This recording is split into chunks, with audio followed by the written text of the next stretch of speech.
con una questione che tra l'altro riguarda entrambi perché siete ex sindaci, però restiamo sul punto dei risparmi. Intanto vediamo collegato finalmente da Mestre il nostro Lorenzo Caroselli, che è in compagnia di un gruppo di risparmiatori truffati o comunque danneggiati dal crack delle popolari venete. Tra poco arriviamo da lui, ma prima voglio tornare un attimo da Martin, al quale chiedo proprio sul tema del risparmio, rispetto agli scenari apocalittici o quantomeno catastrofici evocati tanto da Savona quanto da Visco. I risparmiatori che ci ascoltano da casa possono stare tranquilli? Se posso permettermi, Savona e Visco hanno detto due cose ben diverse. Cioè il ministro Savona, il professor Diciamo Savona, che l'atmosfera è quella di, in maniera molto irresponsabile ha evocato, comunque ha reso possibile uno scenario catastrofico che è l'uscita o la nostra cacciata dall'euro, e mi lascia un po' perplessa la giustificazione ma dobbiamo essere pronti a tutto, perché allora cioè, per definizione gli eventi impensabili sono infiniti, non è che posso prepararmi a infiniti eventi dai più buoni ai più brutti. Visco ha detto un'altra cosa. Se siamo in presenza di una crisi finanziaria, se lo spread dovesse tornare ad alzarsi, e fra parentesi lo spread si alza quando avvengono queste dichiarazioni scellerate, adesso come nelle settimane scorse, sia i bilanci delle nostre banche che il nostro debito pubblico è vulnerabile perché il debito si è stabilizzato ma non si è ridotto. Il risparmio, abbiamo fatto passi da gigante, ma purtroppo sul campo abbiamo lasciato i risparmiatori di 6, 7 se consideriamo Monte dei Paschi, abbastanza bruciati. Noi abbiamo rimborsato gli obbligazionisti subordinati in maniera forfettaria, sono rimasti fuori gli azionisti che è difficile risarcire. Noi abbiamo messo un fondo di 100 milioni di euro in legge di bilancio 2018 che verrà distribuito adesso, spero in fretta, dal nuovo governo, però attenzione anche lì a fare della demagogia. Ognuno di questi casi è diverso, le banche venete, c'è una responsabilità di Banca Italia, a mio modo di vedere, che non c'è nelle altre 4, però attenzione a giocare sulle paure dei risparmiatori. In primo luogo i responsabili di quel crack sono i gruppi dirigenti di quelle banche che hanno gestito il credito in maniera clientelare sul territorio. Ci sono, mi pare, dei processi aperti tanto a Vicenza quanto a Treviso. Ma anche a Ferrara, dappertutto. Però questi milioni di euro non ci sono. Visto che stiamo parlando proprio su questo bisogna un po' chiarire, perché adesso ci arriviamo. Le azioni delle banche popolari erano valutate dal risparmiatore delle banche come fossero quasi dei buoni ordinari del tesoro. Quindi ma allora andiamoci dai suoi concittadini, questa è la realtà. È pronto per noi Lorenzo Caroselli. Che cosa dicono le persone che hai accanto a te, Lorenzo? Buongiorno Francesco, e sì, noi siamo, come hai detto tu, a Mestre per raccontarvi una storia che è quella di 220.000 risparmiatori veneti che si sono fidati di alcune banche qui della zona, e qui siamo in compagnia di alcuni di loro, un gruppo di loro che vi presentiamo subito. A un certo punto gli è stato detto che i loro risparmi, cioè 11 miliardi di euro che loro avevano investito in azioni, potevano valere qualcosa. Invece queste azioni oggi ormai non valgono più nulla, ahimè. E allora che succede? Che nella scorsa legge di bilancio entra un fondo, appare inserito un fondo di ristoro per le vittime di reati finanziari, un fondo che sembra appunto avere un futuro, finché questo decreto attuativo che gli dovrebbe dare corpo, quindi lo dovrebbe rendere appunto una legge, scompare. Non si sa, il precedente governo, il governo Gentiloni, dice di averlo inviato al Consiglio di Stato, ma il Consiglio di Stato pare non lo abbia più, e notizia proprio di ieri è che sia finito al Ministero dell'Economia. E allora io vi ripresento subito, inizio dalla storia del signor Leonardo. Buongiorno Leonardo. Allora, mi racconti un po', lei si è fidato, lei aveva un conto corrente da 30 anni in questa banca e aveva diversi risparmi. A un certo punto cosa le propongono? Di acquistare che cosa? Intanto dico che siamo dei risparmiatori e siamo orgogliosi di essere risparmiatori. Ecco, e quindi partiamo da qua. E noi abbiamo affidato il denaro alla banca pensando a un'istituzione, pensando di essere sicuri, e siamo andati avanti tranquilli senza preoccuparci di quello che succedeva poi, ed è successo. Cioè parliamo di quello che è successo. Lei aveva il conto, come abbiamo detto, da 30 anni in questa banca, quindi si fidava completamente. A un certo punto la banca cosa le propone di acquistare? La banca ci chiama un giorno e ci propone con un atteggiamento di disponibilità, di dire: ma guarda che tu sei stato prescelto tra tutti quanti i risparmiatori, ci ha proposto di fare un aumento di capitale. E quindi acquistando delle azioni? Acquistando delle azioni e addirittura finanziandole. Ha detto non preoccupatevi, non preoccuparti che il denaro per queste azioni te lo diamo noi. Quanto spende lei, quanto investe in azioni? Beh, ho investito adesso oltre quasi 200.000 euro. 200.000 euro in azioni compra, quanto le paga queste azioni? Le paghiamo al prezzo normale, cioè al prezzo attualizzato al momento, quindi vale a dire a 62,50 euro. Perché questo è il punto, Francesco, ecco, loro le pagano quanto ha perso il signore? cioè queste azioni non sono quotate in borsa. Tutto. Ecco, queste azioni non sono quotate in borsa, ma il valore delle azioni chi lo stabiliva? Lo stabiliva un meccanismo del quale noi non avevamo in mano il potere di poterlo controllare, era un meccanismo al di sopra di noi. Cioè, lo stabiliva il consiglio di amministrazione della stessa banca. E il problema era che chi doveva controllare le banche avrebbe dovuto fare il suo dovere e non possiamo noi fare da supplenti a... Quanto ha perso lei, hanno chiesto dallo studio? 220. 220.000 euro. Ecco, allora, quanto Francesco, si aspettava di venire rimborsato il signore? Caso? La questione mi pare di capire, Lorenzo... Invece, mi chiede Francesco Magnani, lei di guadagnare, cioè... Pochissimo, perché nella cosiddetta baciata dopo 3 anni ti davano un'azione gratis su 4. Sì, la baciata è, lo spieghiamo, un meccanismo per il quale la banca, una di queste banche appunto che poi diciamo è sotto inchiesta adesso, proponeva, quando loro tornavano dalla banca perché il valore, erano spaventati perché queste azioni gli dicevano che ormai non valevano più nulla, quindi loro tornavano per venderle, gli dicevano, guardi, adesso noi invece di darle i soldi, se lei si apre un mutuo da noi, in questo modo noi possiamo aiutarla e quindi le daremo ancora più rendimento, ma in realtà questa appunto si chiama operazione baciata per questo, perché viene venduto, viene fatto sottoscrivere un nuovo impegno dalla banca. In realtà questa operazione non è andata a buon fine, lei ha perso questi soldi e si aspettava invece di guadagnare di più, no? Ma non solo persi, io devo restituire alla banca la cifra prestata. Quindi abbiamo 2 perdite, la perdita cartolare, cioè la perdita del valore dell'azione, ma poi io devo restituire in questo momento i soldi alla banca. Cioè, invece di guadagnare lei adesso si trova a essere un debitore. Un debitore della banca. Francesco, se sei d'accordo, come ti dicevo, ti presenterei una storia. Intanto vorrei prima fare un giro di tavolo rispetto ai nostri ospiti, perché mi pare che la testimonianza raccontata contenga già in sé tanti elementi su cui partire. Bittonci, il nostro Caroselli raccontava di questo decreto che sostanzialmente sembra un giallo, non si sa dove sia andato, e quei signori, oltre ad aver perso dei soldi, oltre che da creditori sono diventati debitori per un meccanismo complicato delle operazioni baciate, adesso aspettano dei soldi che gli erano stati promessi e ancora non c'hanno. Certo, allora io conosco ovviamente benissimo la situazione perché sono veneto, sono di Padova e quindi la conoscevo prima. Conosco fisicamente moltissime persone che hanno perso tutto, pensionati che avevano investito tutto quello che avevano, persino persone che avevano dei gravi handicap, che quindi avevano messo questi soldi e avevano acquistato queste azioni come fossero quasi dei titoli di Stato, quindi è una cosa veramente incredibile e pazzesca. Io in queste settimane ho incontrato tutti questi gruppi di risparmiatori, insomma, che sono peraltro molti.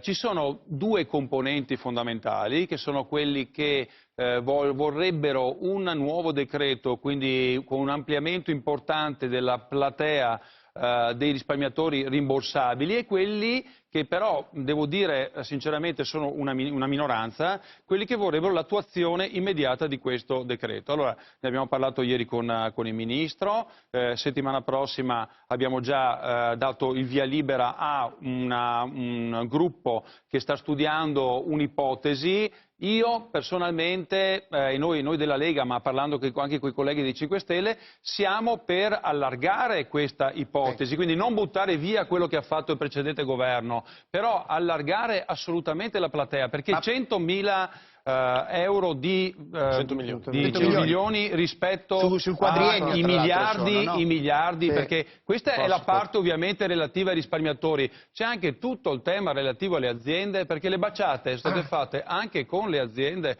che ancora la cosa è ancora più Bittonci, pesante. riusciamo a dare una buona notizia a quei risparmiatori che sono raccolti di Amestre rispetto al varo di questo benedetto decreto? Allora, la buona notizia è che quei 100 milioni è la partenza. Perché noi vogliamo rimborsare di più di quello e quindi ampliando di molto la platea dei risparmiatori, che molti di loro probabilmente saranno anche esclusi. No, noi come Forza Italia ho qua l'interrogazione a risposta scritta che l'onorevole Baratto Veneto ha fatto già al Ministro, chiedendo, perché per essere credibili per una promessa domani forse è meglio dare intanto le risposte di oggi, perché oggi ci sono 100 milioni promessi già dal precedente governo, ma di cui oggi non si trova traccia, cioè gli euro arrivati in Veneto sono 0.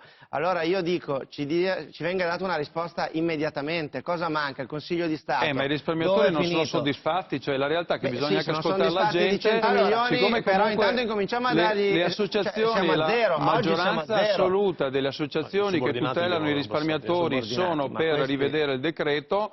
Stiamo valutando questa ipotesi. In quel Veneto che ancora non ha ricevuto neanche un centesimo, vorrei 100 milioni divisi per i risparmiatori il nostro sono Lorenzo poco più che Corelli si è un'elemosina. avvicinato a un'altra signora. Lorenzo.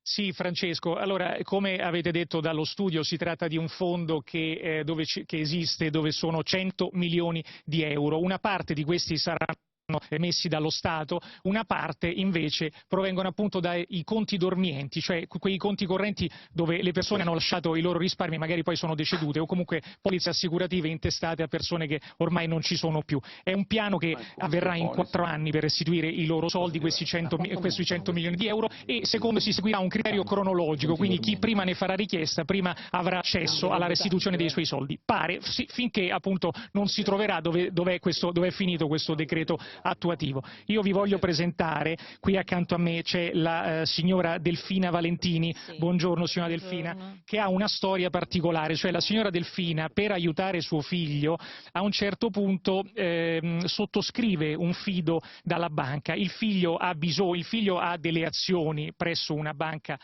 qui della zona e che gli ha lasciato suo papà e ha bisogno di liquidità, ha bisogno di soldi, quindi si va in banca per chiedere i suoi soldi indietro. La banca che gli dice: guarda, non fare questa operazione perché le tue azioni potrebbero valere tra un po' molto di più, piuttosto le intestiamo a tua mamma, la signora Delfina, che oggi ha una certa età, 83 anni, anche se se li porta molto bene, signora Delfina, le intestiamo a tua mamma, però per intestare a tua mamma queste azioni dobbiamo aprire un fido a sua mamma, a nome di sua mamma. Allora, per aprire un fido, è qui il mistero. Lei, signora Delfina, ha 83 anni, ma è pensionata, quindi diciamo è strano già che una persona di 83 anni pensionata una banca conceda un fido. Quanto posso chiederle quanto guadagna di pensione? 400. Me lo ripete? 400 euro. 400 euro al mese e la banca le propone di aprire un fido. Adesso al momento lei ha aperto questo fido, quindi le hanno autorizzato questo fido e le hanno erogato per appunto comprare le azioni che aveva il figlio 23.000 euro.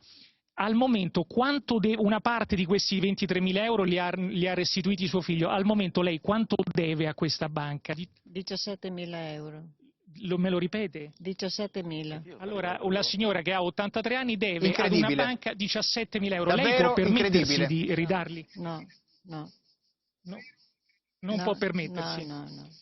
E lei si è fidata completamente? Certo. Chi è che cioè con chi ha avuto rapporti? Con il direttore, con un impiegato di questa banca? Il direttore che non è più, si è dimesso. Quindi questo direttore oggi non c'è più? No, si è dimesso. Cosa vorrebbe dire a questo direttore? L'ha tradito la sua fiducia? Certo.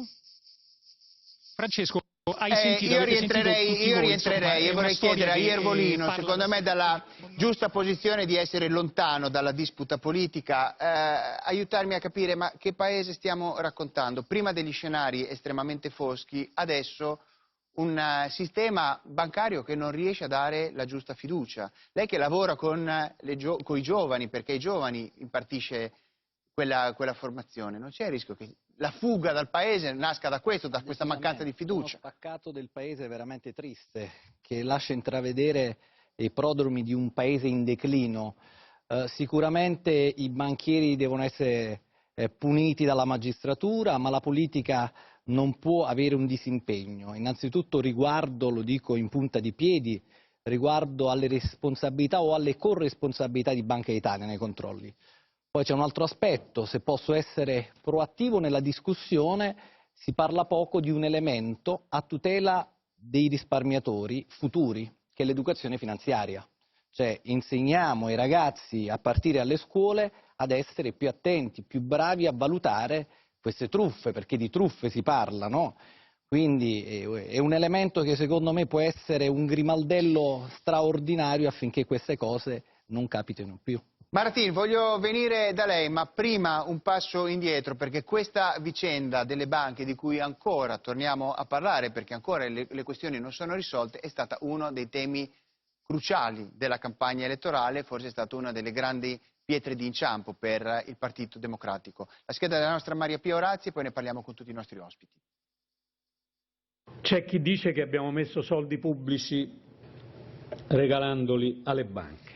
In realtà, come tutti sapete, si trattava e si tratta di salvare il risparmio, altro che regalare soldi ai mariuoli.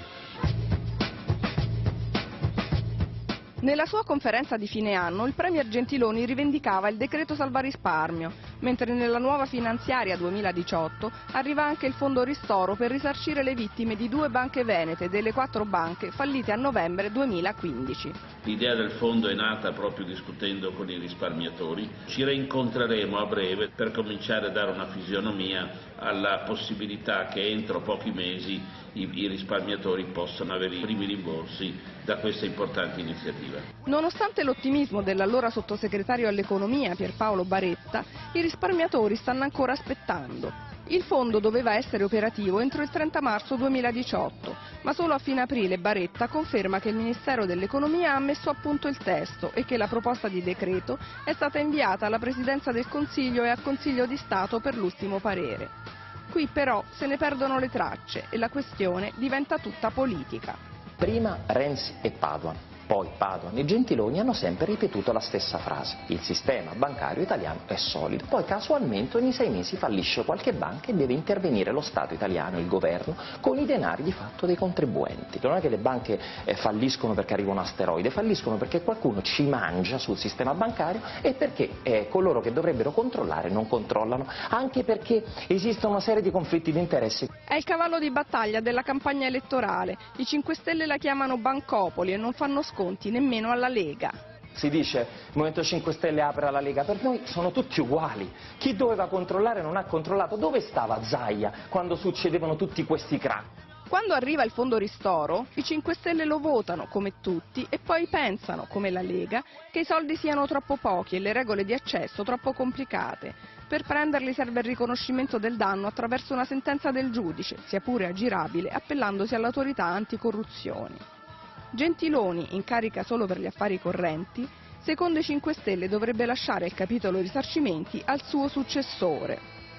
Poi a maggio un gruppo di parlamentari del PD si impegna con i risparmiatori a sollecitare il nuovo governo e a inizio giugno parte l'interrogazione di Fratelli d'Italia al ministro Tria per far partire il fondo.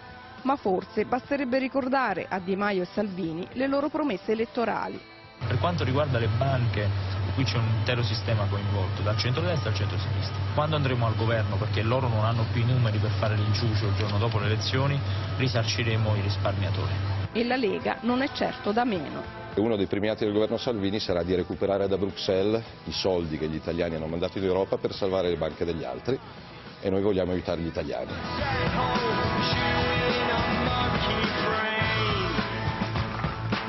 Martin, ci siamo un attimo rinfrescati la memoria e... Sarebbe un discorso, sono 3 anni che lo facciamo, ma impiegherebbe mezz'ora, provo a farlo in 30 secondi. Io ho pagato un prezzo in termini di consenso nelle mie città molto forte per aver scelto di dire la verità a Ferrara fin dall'inizio, quando anche i miei compagni di partito preferivano, assieme a tutti questi altri partiti, dire tranquilli, tranquilli, vi ridaremo i soldi, pagherà Pantalone. Io ho sempre detto non è così, perché lo dicevate nel vostro servizio, anche questi 100 milioni sono dati solo dietro il riconoscimento di una truffa nei processi penali che sono in corso. I processi penali, che io spero con tutto il cuore vadano bene perché conosco perlomeno su Ferrara come sono state gestite quelle banche, hanno un buco nel diritto penale bancario. Se noi fossimo qui veramente per risolvere i problemi e non per fare campagna elettorale anche dopo la chiusura delle urne, diremmo che la prima cosa da fare è modificare il diritto penale bancario per assicurarci che quando cose così accadono nessuno scappi sotto le maglie della prescrizione o di qualche altra cosa indimostrabile. Primo. Secondo, noi 100 milioni li abbiamo messi, anch'io come Cattaneo credo che vadano intanto distribuiti questi, ricordando però ai risparmiatori che non sono dati a pioggia a tutti, sono dati da chi dimostra di essere stato truffato, e torniamo al punto precedente. Terzo punto, voi avete fatto vedere Salvini e Di Maio che dicono no, non vi preoccupate, daremo i soldi a tutti, che è la stessa cosa che fanno con la flat tax. Segnalo che deve ancora rispondere su dove trova i soldi, ma dopo glielo fa rispondere. Però questa non è l'arte di governare. Dire a tutti quello che si vogliono sentire dire, compreso a quei signori lì, dire non vi preoccupate perché vi daremo l'ultimo, fino all'ultimo centesimo, crea 2 volte il danno. Uno, quando non saranno in grado di farlo, e 2, che distruggono la fiducia nei confronti del sistema politico quando parla. Dobbiamo parlare un linguaggio di verità, sono state troppe connivenze anche con la politica, con i gruppi di potere che hanno gestito quelle banche, per troppo tempo siamo stati zitti, ma l'azione del governo Renzi e Gentiloni ha evitato che il dramma fosse 100, 200, 300 volte superiore a quello che si è verificato in questi anni. Prima di venire a lei, Bitonci, voglio un attimo ritornare ancora in Veneto. Vedo che Lorenzo Caroselli è assieme a un'altra risparmiatrice. Senza conoscere nel dettaglio la sua storia, chiedo alla signora che è al tuo fianco avendo l'opportunità di avere un esponente del governo, sottosegretario all'economia, l'appello che rivolge a nome di tutti quei risparmiatori, in modo tale che poi il sottosegretario possa risponderci. Barbara Venuti, un appello. Buongiorno, Barbara Venuti, consumatori attivi Udine. Intanto apro e chiudo velocemente una parentesi, non so chi l'abbia detto in studio, ma non erano i risparmiatori in assemblea a stabilire il valore delle azioni. Sottolineato, il valore delle azioni veniva stabilito dal CDA sulla base di un bilancio che non era certo la sottoscritta a redigere. Chiuso questo e spero che venga chiarito definitivamente, l'appello è i decreti, il fondo, la pubblicazione in gazzetta. Partiamo? Noi siamo una maggioranza e non una minoranza. Quando abbiamo lavorato per istituire, per portare avanti questo fondo a ristoro e a rimborso per il risparmio tradito da vittime di truffa bancaria e finanziaria, abbiamo sempre invitato tutti. Quella controparte che è stata citata prima in studio, che non è d'accordo sulla platea, su cui andrebbe a intervenire, non ha partecipato e non ha aderito ai nostri inviti. Comunque, e ci tengo e lo ripeto, non siamo una minoranza. Il fondo deve partire, pubblicate questi decreti. Quando noi ieri mattina siamo arrivati a Roma e i primi a riceverci sono stati i referenti con il portavoce Maria Stella Gelmini di Forza Italia, alle 10 del mattino non sapevano dove fossero bloccati. Allora Barbara, il suo appello è chiarissimo, io voglio dare la parola al sottosegretario in modo che possa darci una risposta prima che andiamo in pubblicità. Perché non firmate? Dunque, siccome in realtà io ho ricevuto... 72-74 anni, non voglio togliere lo spazio assolutamente a... Non siamo qui. Ecco, posso? Ecco.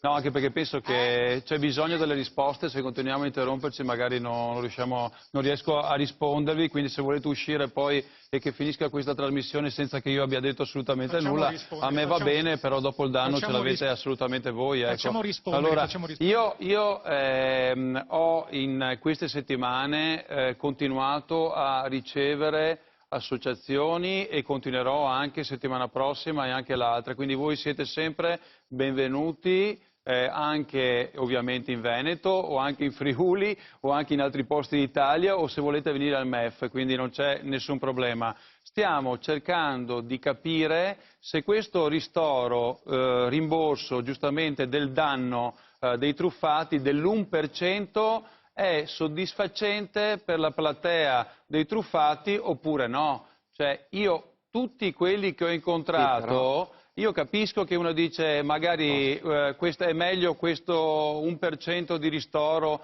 rispetto a tutto il resto, però noi stiamo cercando di trovare una soluzione in breve tempo, perché noi siamo al governo da qualche settimana, quindi io ascolto insomma con simpatia il carissimo collega, però dopo 7 anni che governano, insomma qualche settimana di tempo ce la date oppure no? Qualche per settimana una soluzione? possiamo dare Considerate che noi siamo dalla vostra impegno per la parte. prossima settimana, visto che ha dichiarato che ci avrebbe incontrato. Se vuole Barbara, darci ci le penso. risposte da sola non c'è nessun problema. Ecco, no, Cioè, anche perché il se tempo a vuole nostra darci le risposte da disposizione... sola, Vogliono solo sapere a me se pare non c'è molto problema. chiaro, perché Caroselli, tanto ti fermo. io invito tutti, cioè invito sia i comitati che tutelano i risparmiatori, sia le associazioni, diciamo, di categoria che magari al loro interno non hanno solamente i tutelati, hanno anche Vittoci, altre componenti. purtroppo la devo fermare perché dobbiamo andare in Ho visto pubblicità. tagli un po' diversi. Il messaggio che ha lanciato mi sembra stato molto chiaro. Effettivamente quelli che hanno perso i soldi rispetto a quelli che fanno parte di categorie per carità, che difendono in maniera generale i risparmiatori. La risposta di Bitonci sia arrivata forte e chiara. Io devo andare in pubblicità. 100 milioni sono una cosa, dei 200, 300, 400, 500 sono altra cosa. Pubblicità, continuiamo a parlare tra poco.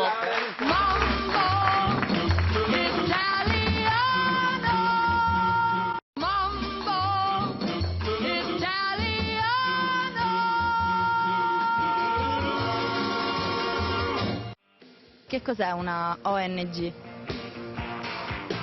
Mi coglie alla sprovvista. Chi è? Io non la conosco. Non l'ho mai visto? Attualità, letteratura, arte e storia. Come se la cavano gli italiani, giovani e meno giovani? Abbiamo provato a testare la loro cultura generale. Chi ha scritto Il sabato del villaggio? Non lo so. Cominciamo male, non lo so. Chi ha scritto Gli indifferenti? Romanzo del Novecento? Mai sentito. Se invece le dico, nel mezzo del cammin di nostra vita, cosa le viene in mente? Mi ritrovato in una selva oscura che la vetta via mi era sguarita e non... Di quale capolavoro stiamo parlando? Guardi, c'ho nebbia assoluta. Che cosa sono gli accordi di Schengen?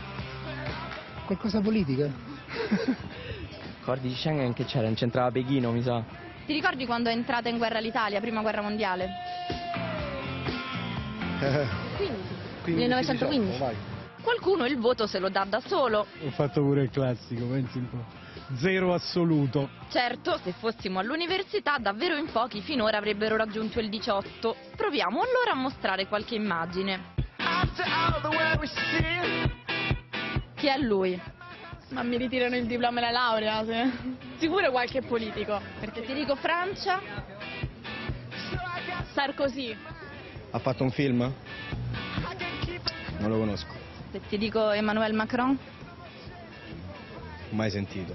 Chi lo ha dipinto? Non vorrei sparare sulla Croce Rossa, Picasso. Van Gogh. Ok.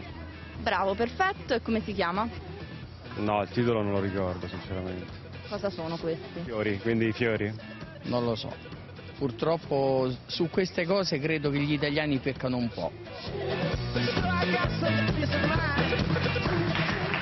Allora, di nuovo in diretta Danilo Iervolino. Prima, mentre parlavamo del grande tema dei risparmiatori, lei accennava alla necessità di introdurre da subito l'educazione finanziaria.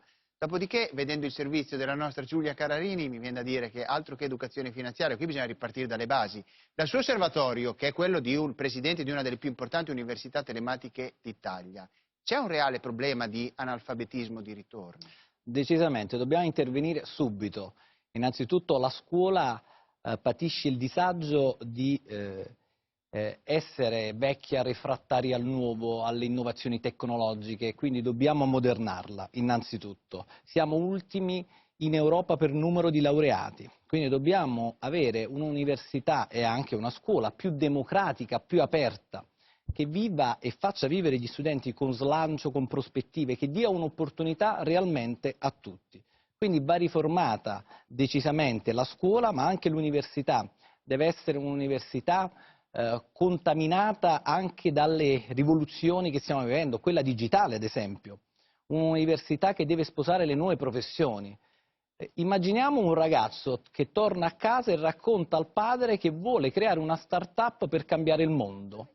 Figlio esotico che va quasi curato, mentre invece in America si spinge Larry Page e Sergey Brin a Stanford a cambiare il mondo, fondano Google, un'azienda che vale 500 miliardi come la somma di tutte le aziende quotate nella nostra borsa italiana. Quindi, ahimè, deve cambiare totalmente registro quello che è l'impianto dell'educazione italiana. In America c'è lo slogan "siate folli" di Steve Jobs mentre parla ai ragazzi di Stanford. Ecco, l'Italia deve andare in quel solco. E pensare che chi si rivolge ai corsi che offre lei e le università che le fanno concorrenza, quelli e-learning, quelli per cui si possono seguire da casa, sembrerebbe una grande opportunità per una democratizzazione del sapere e delle conoscenze. Poi uno sente questo signore qua, 50 anni, ho fatto il classico, non riconosco neanche la più importante poesia di Leopardi, dico. Le competenze in generale vanno manutese e quindi dobbiamo entrare nella logica del lifelong learning, della formazione continua durante tutto l'arco della vita, perché questi signori molto probabilmente quando sono usciti a scuola avevano ben fresche quelle nozioni, poi negli anni si deteriorano e quindi c'è bisogno di una università che accompagni e dia valore durante tutto l'arco della vita. Maratin, oramai la sto interpellando su qualunque insomma, faccia della sua personalità, prima come juventino, come politico, adesso come uomo di accademia, perché lei è ricercatore. Qualche libro futuristico racconta, e ci ricolleghiamo al tema anche delle università digitali, che in un prossimo futuro anche il lavoro dei docenti sarà sostituito da dei robot dotati di un'intelligenza artificiale capace di trasmettere conoscenze e saperi senza bisogno di avere più anche il professore. È una prospettiva realistica? No, non ci credo, perché nel lavoro dell'insegnamento, che per me è il mestiere più bello, non passa giorno che non mi manchi il mio lavoro al quale prima o poi tornerò, l'insegnamento non avviene in maniera meccanica, avviene in maniera empatica. Io con i miei studenti ho sempre cercato non solo di trasmettergli la nozione economica in questo caso, ma di insomma, provare a educarli per quanto potevo alla cittadinanza, ovviamente nel rispetto dell'opinione di tutti. Segnalo solo questo, più che il vostro meritorio servizio, che ovviamente ha un bias di campione, guardate i test invalsi. I test invalsi sono quelli fatti sulla valutazione. Questo è il primo in cui era minimizzata, diciamo, la tentazione di, tra virgolette, copiare. I risultati sono spaventosi, così come le statistiche sull'analfabetismo funzionale, che vuol dire che io so leggere ma non capisco quello che leggo. La risposta a tutto questo, e chiudo, vede, vado sempre controcorrente. La buona scuola è stata forse sbagliata nel metodo, ma io sono ancora convinto che la risposta sia quella di far muovere i docenti, di pagare di più i docenti migliori e di investire. Piervolino, mi risponda con un flash che dobbiamo andare in pubblicità. In futuro i robot sostituiranno anche i docenti? Assolutamente, c'è bisogno di sposare l'innovazione e le tecnologie attraverso ad esempio le piattaforme telematiche, le videoconferenze, ma sicuramente il calore del docente, che non è solamente deputato al trasferimento del sapere, ma anche deve svolgere la funzione di mentore. Dobbiamo andare in pubblicità, restate con noi perché tra poco torniamo. Aria che tira d'estate. No, perché ha risposto assolutamente.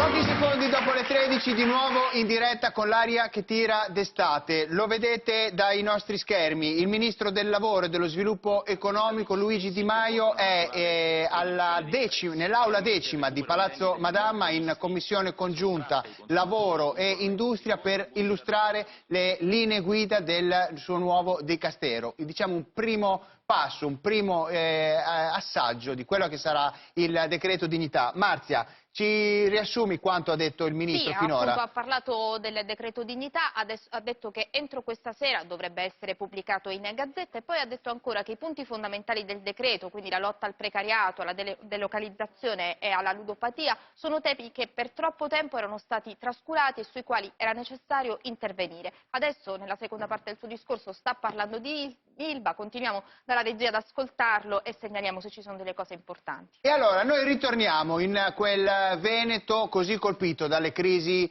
bancarie, perché dopo quella breve parentesi che abbiamo fatto rispetto all'istruzione del futuro, noi vogliamo riaprire un dialogo tra Bitonci e la risparmiatrice Barbara, che aveva ricevuto delle risposte ma ci sembrava non completamente soddisfatta. Barbara. No, l'appello è attuazione immediata del fondo che prevede rimborsi al 100% perché fa riferimento a conti e polizze dormienti, quindi non si chiede a nessun italiano di mettere mano alle proprie tasche. Attuazione dei decreti. Siamo risparmiatori, lasciamo da parte la vicenda che conosciamo delle imprese, delle partite IVA che seguono una situazione e seguono un altro tipo di iter di percorso. L'impegno deve essere il fondo che tutti avete votato nella precedente legislatura. Il 3 luglio la Regione Veneto ha approvato all'unanimità il fondo affinché il fondo proceda. Bitonci, glielo chiedo come risparmiatrice, come figlia di risparmiatori che hanno 72-74 anni e a nome di tutti, Veneto, Friuli, Toscana, Piemonte, Puglia, Sicilia, siamo 220.000, Lombardia, lei sa, deve capire e dovete procedere, Tria deve firmare quei decreti, non credo ci sia altro da aggiungere. Bitonci, le parole di Barbara fanno eco rispetto a quanto avevamo visto nel servizio, le promesse con le quali avete cavalcato il tema delle banche in campagna elettorale. Siamo perfettamente d'accordo, in effetti io non ho chiuso nessuna strada, mi pare estremamente chiaro, io ho parlato di un doppio binario, ho ripetuto che le nostre porte sia in sede locale sia al MEF sono aperte, che quindi ci sentiremo anche nei prossimi giorni.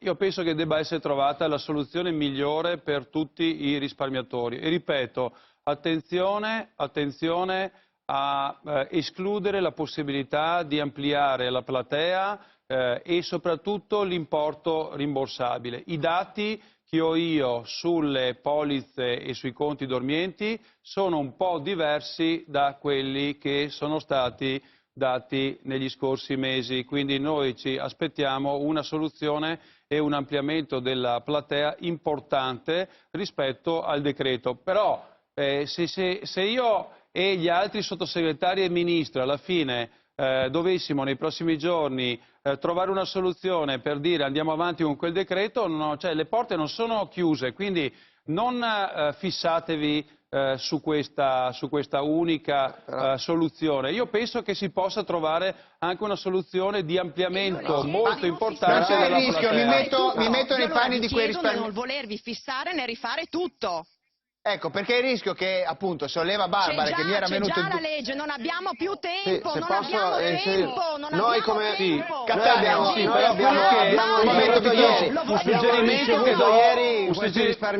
suggerimento che do al conduttore e magari a chi è là. La prossima volta magari invitate un rappresentante per ogni associazione, così sentiamo la voce anche degli altri, perché io non so quanti ne tutelate voi, io spero molti, però io so di tanti altri che non la pensano nello stesso modo, quindi cerchiamo di tutelare tutti quanti, perché un governo non tutela solo un'unica associazione, il governo cerca di tutelare tutti quanti, quindi insomma la prossima volta magari ne invitate uno per ogni associazione. Credo che nell'arco di questi mesi abbiamo dato voce a tantissimi di chi soggetti. ha sentito il sottosegretario e soprattutto di chi ha sentito il capo del governo, Conte, perché ricordate che il capo del governo ha sentito come primo atto tutti quanti, non ha sentito solamente voi, e non niente contro di voi, ma ha sentito tutti. Allora, Alessandro Cattaneo, un suggerimento come Forza Italia. Noi ieri abbiamo ricevuto alla Camera una delegazione di risparmiatori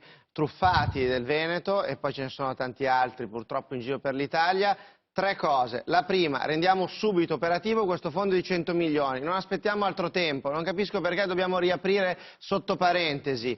c'è già un decreto, bisogna firmarlo, non si perde altro tempo, 100 milioni, poco, tanti, iniziamo a distribuire questi. 2, una volta che, l'ho imparato da amministratore, un grande problema si scompone in sottoproblemi per risolverlo uno a uno. Una volta che abbiamo risolto il metodo di dare questi 100, ampliarlo a 500, a 600, è più facile che non riaprire un nuovo file. E qua però non posso non dire, l'abbiamo visto in apertura di trasmissione, le strumentalizzazioni che il 5 Stelle soprattutto, Di Maio, abbiamo sentito Di Battista, avevano fatto su questo tema. Quanto è difficile passare dalla critica, dall'invettiva ai fatti. Si faccia subito questo decreto. 2, si ampli il plafond. E terzo, lo aggiungo perché esiste una cosa che sarebbe ulteriormente odiosa: tradire le richieste di giustizia di questa gente. C'è un vuoto normativo nella legislazione oggi.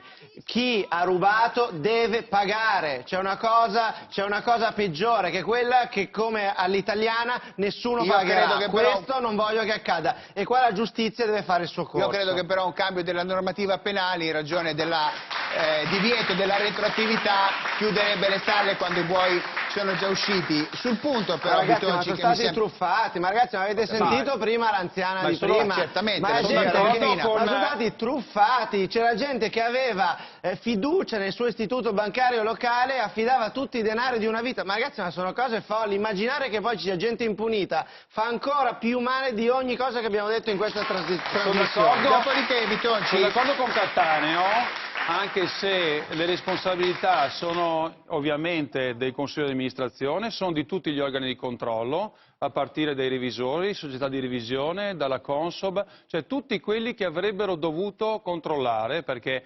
ricordiamo che il tema era un tema che è uscito praticamente di colpo e prima sembrava che nessuno conoscesse effettivamente i bilanci e la situazione di questi istituti. Quindi poi ovviamente il penale farà la sua parte. Il tema è, stiamo attenti comunque a non colpire le persone quando poi i patrimoni sono scomparsi, quindi la cosa importante sarà recuperare non c'è tutti soltanto il penale, patrimoni. ma ci sono le cause intentate presso i tribunali delle imprese, dove si può agire patrimonialmente sulle tasche di questi signori. E qua faccio un caso specifico, sul caso di Ferrara, la magistratura, nella sua piena e sacrosanta autonomia, non ha ritenuto finora l'opzione di doversi rivalere con un sequestro cautelativo nei confronti di beni di questi signori. Io da cittadino, nel rispetto, inchinandomi alla magistratura, ogni tanto mi chiedo il perché. Il tempo a nostra disposizione è terminato.